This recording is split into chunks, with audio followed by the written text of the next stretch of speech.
Hello everyone! Welcome to our channel!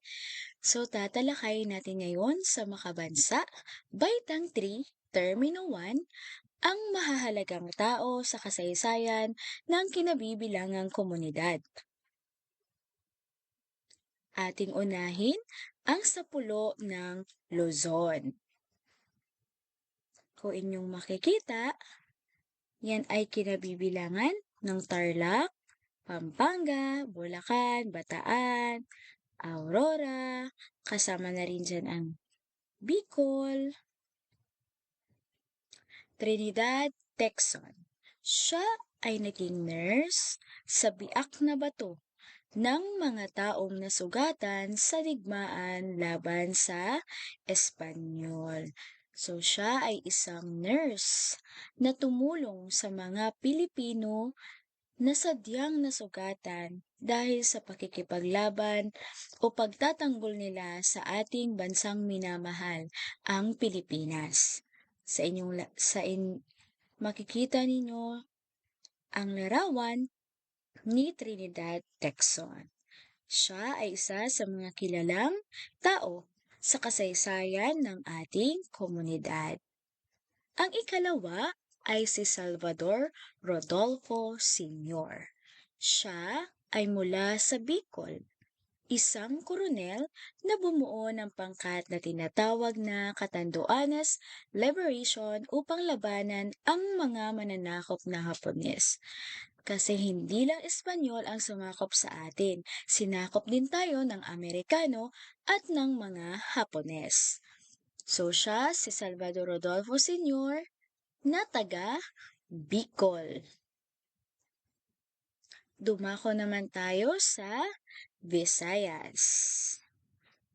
Ito ay kinabibilangan ng Samar, Leyte, Bohol, Negros, Panay. Sino ang isa sa mga kilalang tao sa kasaysayan ng ating komunidad sa pulo ng Visayas?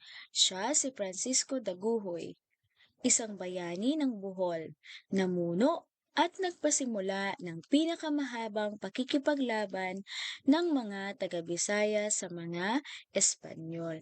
Kung inyong nakikita sa larawan, siya si Francisco Daguhoy. Siya din ang isa sa may pinakamahabang revolusyon laban sa mga Espanyol. Siya at ang kanyang mga kasamahan ay nakipaglaban sa mga Espanyol sa loob ng 35 taon. Dahil kung inyong nalalaman, 300 taon tayo sinakop ng mga Espanyol. Ang ikalawang kilalang tao sa Visayas ay si Patrocinio Gamboa. Siya ay mula sa Haro, Iloilo. Tumulong sa pag-aalaga sa mga nasugatan at may sakit sa panahon ng digmaang Pilipino-Amerikano. Tumako naman tayo sa Mindanao. Ang Mindanao ay kinabibilangan ng Cagayan de Oro, Davao, General Santos, Zamboanga, Surigao. So sino-sino ang mga naging kilalang tao sa kasaysayan ng ating komunidad? Siya si Salipada K. Pendatun mula sa Piquet, Cotabato. Naging tagapagtaguyod na pag-isahin ang komunidad ng Muslim at Kristiyano para sa kapayapaan at kaunlaran ng Mindanao. Kung inyong nakikita, yan ang larawan ni Salipada K. Pendatun na nagtaguyod ng komunidad ng Muslim at Kristiyano. At ang panghuli ay si Prinsesa Permaisuri. Sino ba si Prinsesa Permaisuri? Bakit siya isang kilalang tao sa kasaysayan ng ating komunidad? Siya ay matapang na prinsesa sa Sulu. Gamit ang kanyang ganda, ay inaliw niya ang mga sundalong Espanyol at habang nangyayari iyon, ay nilusob ng pinagsanib na pangkat ni Siricala, isang pinunong Muslim, ang kampong Espanyol. Yun lamang